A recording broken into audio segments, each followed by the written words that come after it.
انا اشتريت ووتر بروف ايلاينر من بريتي وومن، وهجربه معاكم دلوقتي حالا، حتى ما لحقتش ان انا اصوره في البيت فصورته معاكم في الشارع عادي جدا. المهم معلومه على الماشي ان انا دورت عليه بقالي شهر في محافظتين المنصوره والقاهره، في الاخر خالص لقيته في القاهره في اخر العنقود. كان سعر القطعه 35 جنيه.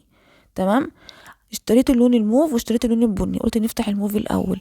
الفرشه بتاعته طريه الى حد ما، مش جامده قوي، ولونه حلو يعني ينفع للصيف وكده، بس مش ثابت لان انا لما روحت غسلت ايدي بسرعه فهو اتمسح عادي يعني، مش ووتر بروف ووتر بروف يعني.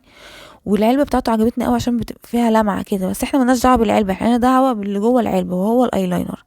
نيجي بقى على اللون البني، حسيت ان هو لون ينفع للايام العاديه، ممكن تحطيه كل يوم عادي لو انت بتحطي ايشادو بني او ايشادو نحاسي، فهو ينفع معاكي قوي علشان هو لونه مش مزعج يعني، لونه حلو، لونه هادي كده وحلو.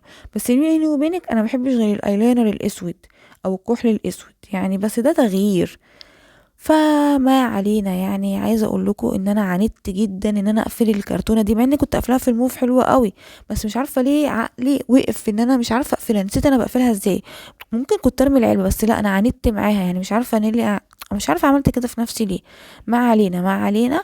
عايزه اقول لكم ان انا اشتريت حاجه بقالي كتير بدور عليها، ومش هتلاقيها غير في المحلات المستخبيه كده، وسعرها 35 جنيه عشان محدش يضحك عليكم. يلا باي باي.